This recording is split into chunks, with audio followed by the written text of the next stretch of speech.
Fala pessoal, aqui que vos fala é o Vini, bem-vindo ao meu canal de React. Eu tô trazendo aí o vídeo do canal do Só para Animes, a nova organização criada por Rimuru, resumo do volume 17 da Light Novel Tensei Shitara Slime. Esse daqui foi um dos volumes que eu não trouxe quando eu fiz o resumo, trouxe o resumo da Light Novel, só que eu trouxe de outro canal. E eu não trouxe desse canal aqui, né? Tipo, esse volume 17. Então não tá trazendo desse canal, né? Não vou estar trazendo outro, porque no outro canal ele não tem o volume 17. Como o volume 17 não tem muito a ver com a história, aí ele acabou não trazendo e eu não acompanhei isso, né? Então eu falei do 16 pro 18. Então vamos estar trazendo aí a pedido de vocês o volume 17. Vamos ver essa diferença que tem, né? O que, que acontece nesse volume. Porque eu não cheguei a ler e não cheguei a ver nenhum resumo do volume 17. Então eu nem cheguei a trazer pro canal. Então vamos estar trazendo aí agora para vocês, né? Como vocês pediram, vamos estar trazendo. Então bora lá. E o salve de hoje vai para Agnaldo Pereira. E aí, pessoal, hoje eu tô trazendo para vocês o resumo do volume 17 da Light Novel de Tensei Shitara Slime. Eu sou Juliana e sejam todos bem-vindos ao Só para Animes. Hold me close till I get up. Time is barely on our side. I don't wanna waste what's left.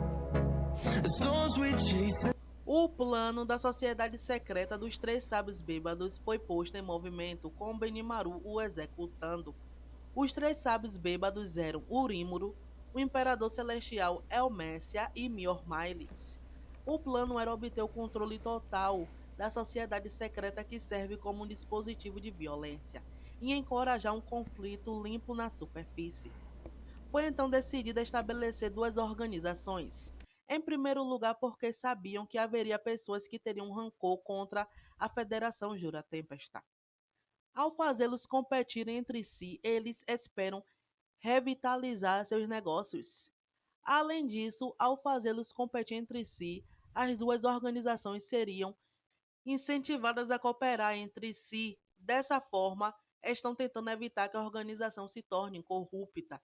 O papel de Miormales era unir as duas organizações. Veriard, do reino de Blumad, que havia ascendido ao posto de Visconde, os deu um relatório sobre a situação atual de seu país, que tudo está indo bem. Eles estão trabalhando arduamente para treinar suas equipes administrativas sob o lema País Rico, Povo Sábio. Adultos e crianças estão trabalhando juntos para aprender sobre assuntos mundiais e economia. Rímuro depois falou sobre a situação de Tempesta também. No momento, o trem mágico está indo bem. Eles também discutiram sobre a construção dos trilhos, que está em andamento desde o ponto final, em Dargo, passando pelo intermediário Farmas até Blumand, no meio da linha. O país de Rímuro fornecerá a força de trabalho e construirão uma enorme estação mundial e abrirão uma linha para Dargo. Isto será seguido pela abertura de novas rotas para Sarion e Ingracia. Ao mesmo tempo, decidiu-se construir armazéns no terreno baldio que havia sido preparado. Isso permitirá que Blumad se torne uma importante área comercial no futuro. Depois disso, eles tiveram uma discussão detalhada com Veriard e assinaram um contrato. Em um hotel, Miormales foi chamado por um homem chamado Arlécio, o guarda-costas de Dom Gabbana, um homem grande e musculoso de meia idade. Arlécio é um ex-aventureiro de rank A, aposentado, e a encarnação de tanta violência que não há ninguém no submundo que não tenha ouvido o seu nome. Mas Miormales não queria briga com ele, pois ele estava ali para falar de negócios. Então os dois começaram a conversar. As ameaças de Arlácio não envolviam gritos nem nada do tipo, mas era como uma mordida no estômago para Miormales. Mas, como a atenção de Arlácio estava indo para Bide, sem falar que Arlácio tinha se esquecido do Bide, Miormales tentou intervir, pois Arlécio não toleraria ser abordado por uma pessoa tão pequena sem permissão. E Miormales falou que ele era um representante da Federação de Comércio das Quatro Nações e falou que iria deixar Arlécio fora da base de suas velha amizade. então mandou ele sair rapidamente. Ele disse a Arlésio com uma postura relaxada, mas lutou para evitar que sua voz tremesse. Mas ele ficou aliviado por ter conseguido. O ar ao redor de Arlésio mudou e seus olhos se estreitaram enquanto ele o encarava. E Bide falou a Miormales que Arlésio é o guarda-costas de Dom Gabbana. Se ele criar problemas ali, isso colocaria seu empregador em problemas. Naquele momento, Arlésio tentou bater nele e Gobemon então o cobriu. Foi Gobemon que parou Bide, e se ele o tivesse deixado lá, poderia ter sido perigoso. Como prova, a orelha de Bide foi arrancada pela pressão do punho de Arlésio, e então a atmosfera em Gobeno começou a mudar. Miormales achou que aquilo não seria mais um encontro, mas então Dom Gabbana chegou naquele exato momento e parou o Arlésio. A voz vindo de fora intrigou Miormales, então olhando para o peito de Dom Gabbana, ele ficou surpreso. Estava três cobras entrelaçadas, serpenteando ao redor. Gabbana é um membro dos misteriosos Três Sábios Bêbados. Miormales se lembrou que teve que lidar com Veldora e também falou com Aciel, sem falar que recebeu conselhos de Testarossa, que é um demônio terrível. Por isso não havia motivo para temer o Dom Gabbana ou o Arlésio. Ele então mostrou um sorriso destemido e então falou para os dois, Alessio e Gabbana, que ele pode fechar seus olhos para isso, se eles se desculparem agora. Mas se eles insistirem em piorar as coisas, isso é outra história. Ele, Miormales, ministro das Finanças da Federação Jura-Tempesta e representante da Federação de Comércio das Quatro Nações, compraria a briga. Arlésio tentou discutir, mas foi parado por Gabbana, que se desculpou pelos dois. Dom Gabbana foi forçado a o reconhecer diante dos grandes homens e mulheres. Ele estava o encarando com olhos frios de cobra, mas Miormales não estava com medo. Dom Gabbana então se curvou enquanto partia para o navio de resgate. Foi uma vitória completa para Miormales. O salão ficou quieto por um tempo, mas assim que Dom Gabbana desapareceu, a plateia explodiu em aplausos. Mas não houve apenas reações positivas. Havia também algumas vozes maliciosas na multidão. Então, depois ele revelou o sistema de distribuição de Blumad que ele havia discutido com Rímuro e Veriard e conseguiu atrair o interesse de muitas pessoas. No entanto, eles não concordaram em aderir ao projeto no local. A razão é simples.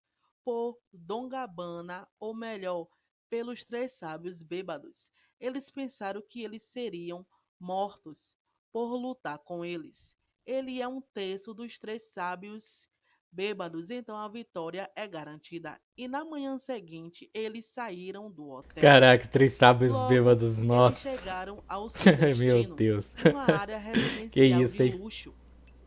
Este é o lugar onde os apóstolos de Veste costumavam ter uma base em Gracia, e o Arlésio estava com ele, e eles chegaram a uma grande porta no terceiro andar abaixo, e Vigan das Sete Lâminas era um porteiro, e eles entraram na porta, e Vigan foi o último a entrar. Arlésio tentou colocar a mão no ombro de Miormales, mas Vigan o derrubou antes que Bide ou Gobeno se movessem. Ele foi informado sobre ele quando foi nomeado porteiro. Alguns ficaram surpresos e outros ficaram perplexos.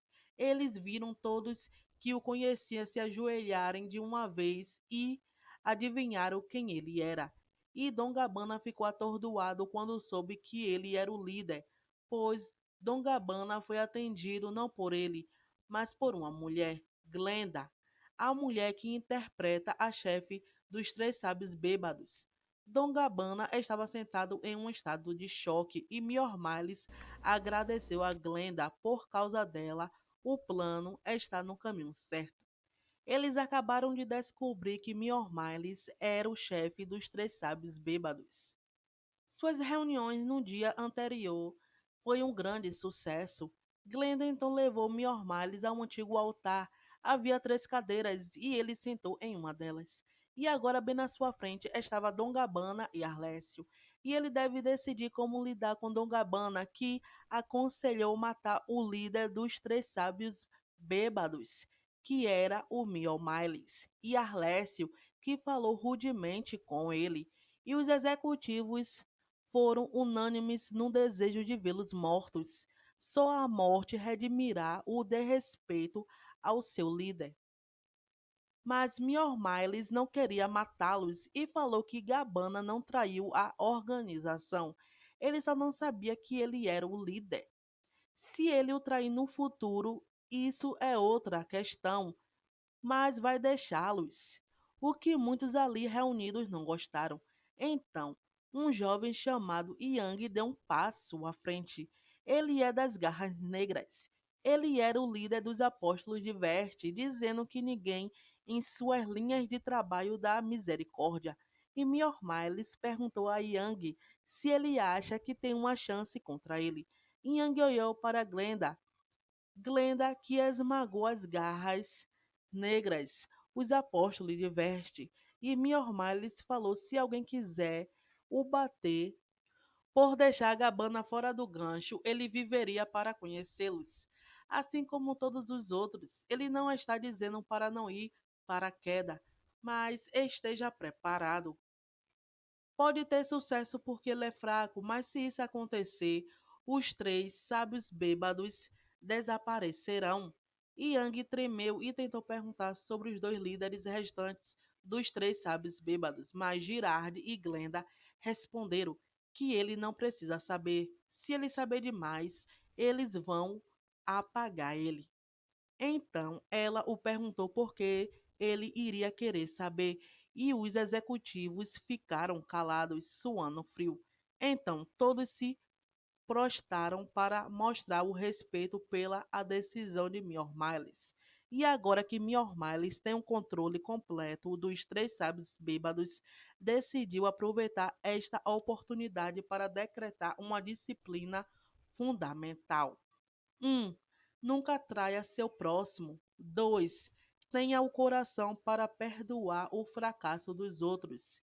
E 3. Não derrube os outros e os deixe infelizes. Essas 3 coisas são o básico.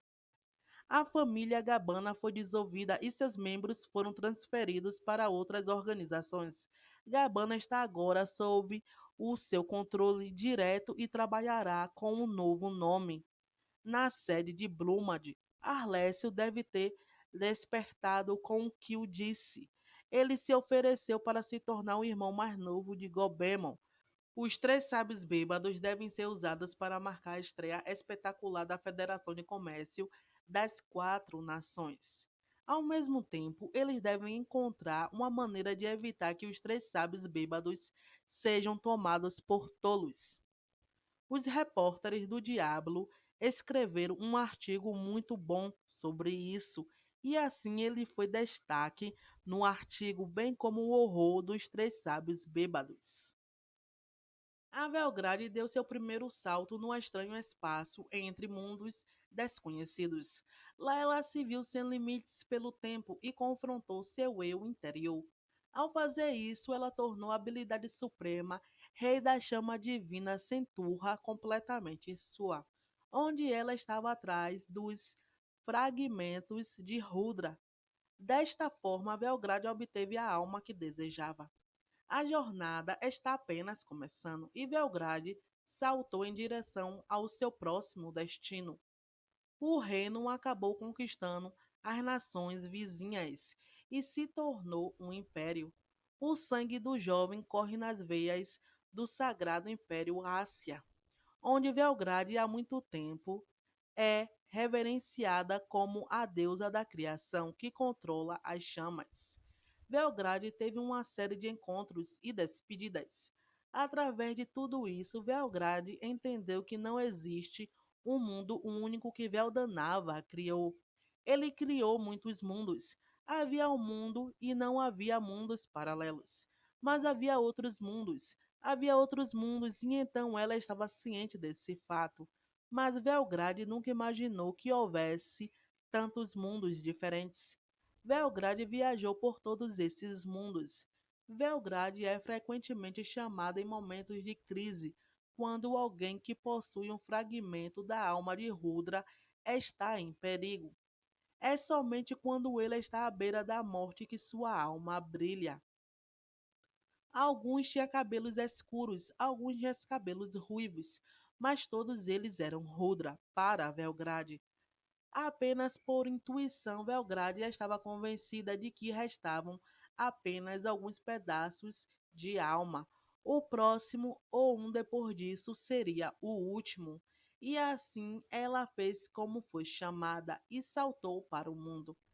Na sala do imperador, Belgrade apareceu do tempo e do espaço.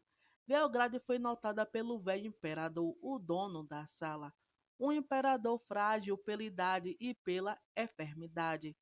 Está deitada em sua cama grande e luxuosa. Uma mulher suspeita apareceu de repente na sala. Então seria natural ficar surpreso. A coragem do imperador foi considerável, pois ele apenas falou. Belgrade não se importava. Então ela estendeu a mão e levou a mão carinhosamente à bochecha do velho e sussurrou para ele, dizendo seu nome. De repente, uma espada cortou a garganta de Belgrade, mas foi interrompida por um dedo que se estendeu sem olhar para trás. O golpe de espada de brutalidade que corta o espírito maligno foi recebido sem sequer uma gota de sangue fluir. Isso foi feito pelo guardião do imperador. Seu nome era Araki Gensei. Ele é o guardião importador da espada do reino que afasta os maus espíritos. Ele é o maior espadachim da geração atual e é o atual chefe do estilo Oboro Shimei. Sua espada não poderia ferir Belgrade. Isso era natural, mas do ponto de vista de Gensei, era uma anomalia que estava além da compreensão. Belgrade viu que a vida do imperador estava se esgotando. Seria uma pena apagar seus últimos incêndios para seu próprio bem. Ela queria deixá-lo viver suas últimas horas em paz. Outro guarda, chamado Minamoto, tentou seguir o plano de Gensei de ganhar tempo para o imperador fugir, mas ele não conseguia se mover do lugar assim que viu a Belgrade. Mas o imperador os interrompeu. Ele sentiu uma sensação nostálgica, que foi um pouco reconfortante. Então, o imperador decidiu acreditar em Belgrade. Ele decidiu contar a ela o que estava acontecendo e, se fosse possível, queria que ela se tornasse sua aliada, pois seu país está em guerra. O nome do imperador era Sakura Akira e Belgrade decidiu ajudá-lo. Logo depois, Minamoto explicou tudo o que estava acontecendo. No meio disso, ele citou Kondo, que era um dos comandantes, e eles perderam o contato durante sua missão, e Belgrade o conhecia muito bem. Minamoto esperava que Kondo ainda estivesse vivo, e então a Belgrade deixou todos ouvirem a história do fim de Kondo. Ao mesmo tempo, ela tentou descobrir quem era o inimigo que matou o Kondo, dada a força dele. Com a ajuda do imperador, Belgrade conseguiu ter uma ideia geral da situação. Eles queriam derrotar o líder demônio. Além disso, também existem heróis famosos em cada país. Logo então, Belgrade foi para o campo de treinamento. Belgrade permaneceu olhando fixamente para Gensei. Gensei, concentrando seu espírito de luta explosivo, ele desencadeou o efeito profundo supremo de Oboro Shimei, a Octupla Sakura, o flash da flor Octupla.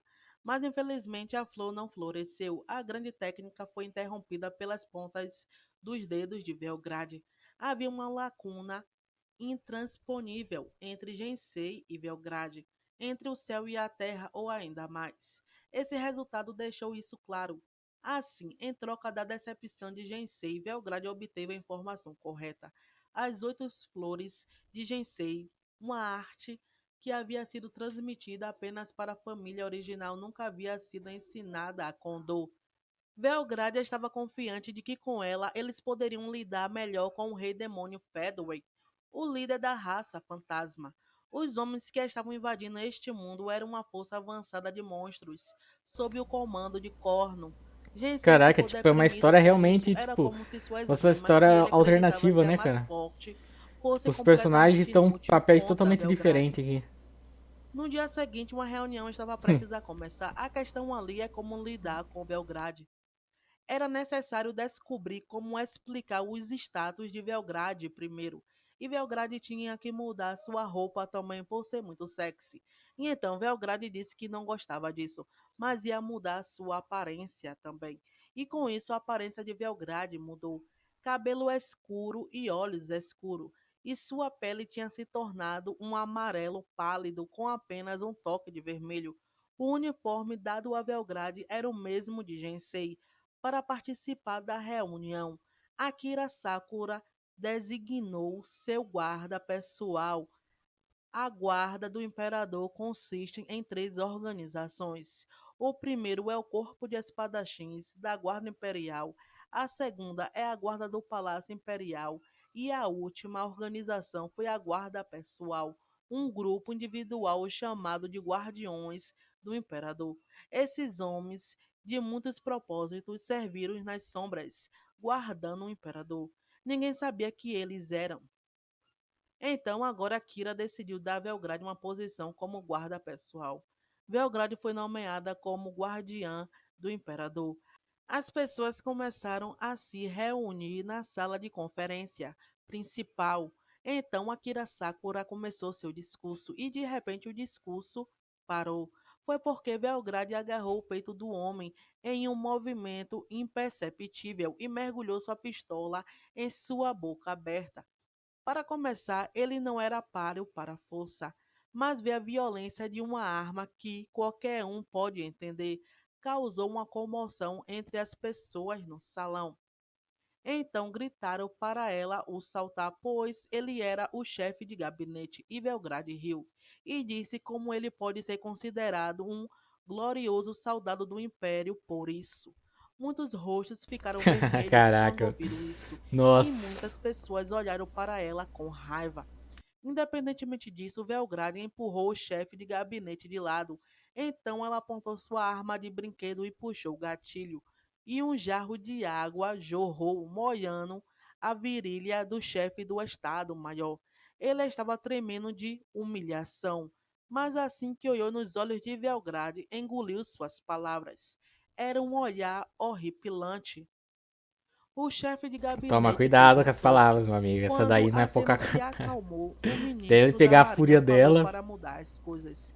E ele perguntou a Akira quem era ela. E Belgrade respondeu, dizendo que ela se chamava Ryu. Assim, Belgrade nesse mundo passou a ser reconhecida como Ryu.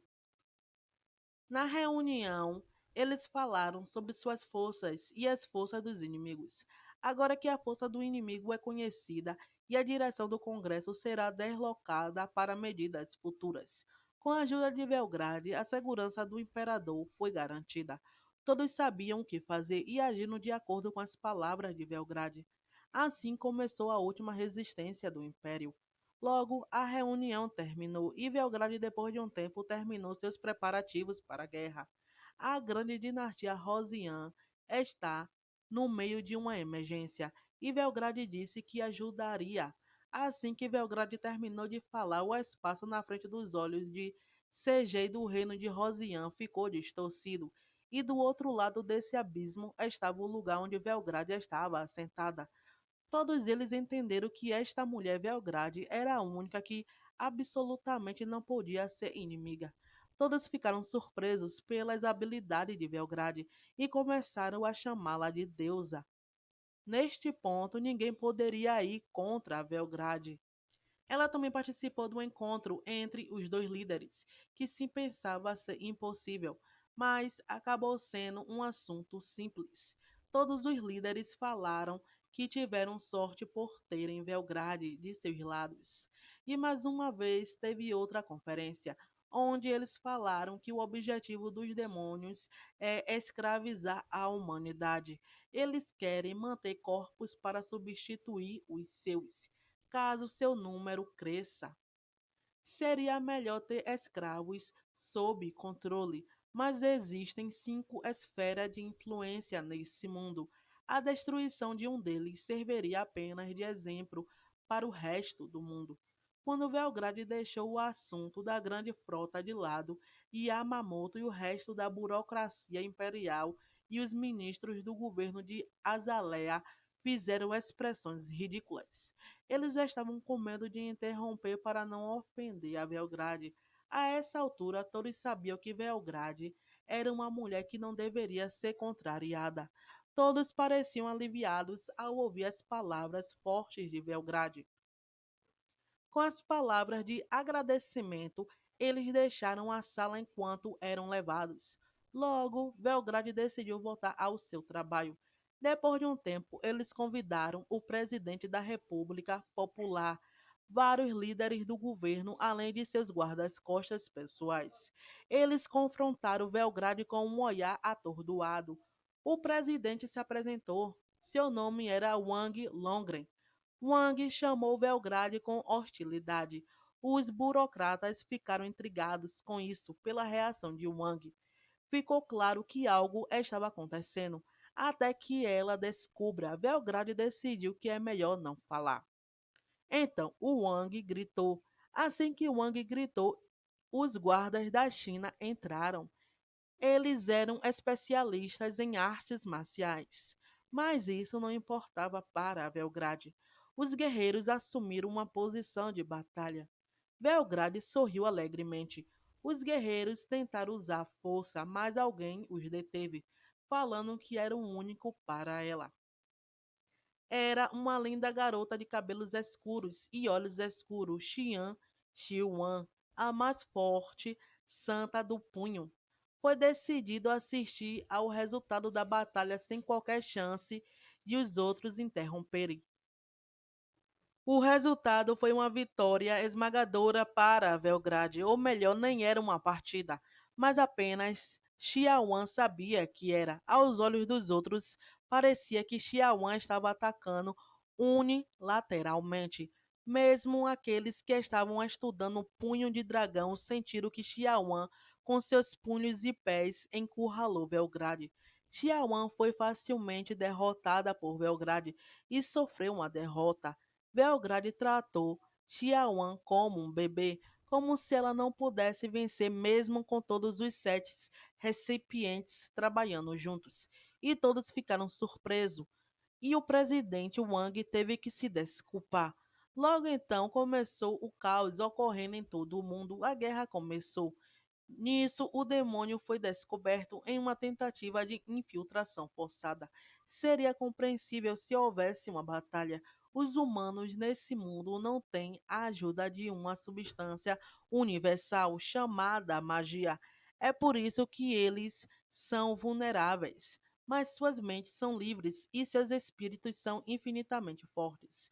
Os fantasmas, por outro lado, são frequentemente chamados de anjos que costumavam servir aos serafins. Naquele momento, chegou a notícia que todos estavam presentes. Todos os chefes de estado e de governo desapareceram. Os demônios e os serafins que apareceram nesse mundo foram criados pelo Veldanava, pois foi ele que criou esse mundo também. Ásia, um demônio, falou que também tinha um mito de uma deusa que guiava os ancestrais do imperador. Délia, uma dos demônios, ficou em pânico quando ouviu falar do nome cardeal, que significava carmesim, pois a dragão chamuscada Belgrade costumava ser chamada assim por causa de sua cor, da sua aura. Todos os outros que estavam juntos ficaram em pânico, porque não tem como Belgrade estar naquele mundo. Com um pedido de desculpas em pânico de Délia ao seu lado, Massarico estava convencido. A deusa Caldina é o dragão chamuscado Belgrade. Eles não deixaram de ficar mais e mais em pânico. Um deles, chamado de Ai, meu Emile, que Deus, continuava a enganar os demônios, já era. fingindo ser dominado. A dominação do demônio foi quebrada pelo medo de que Belgrade pudesse se voltar contra. Aproveitando a oportunidade, Emile, como humano, lutou desesperadamente. Pedindo ajuda, ele chamou o nome de Belgrade. A exclamação de Emile foi a chave para a mudança repentina. Belgrade apareceu e a barreira dos demônios não era nada comparada à sua habilidade de destruir. e os demônios estavam atordoados.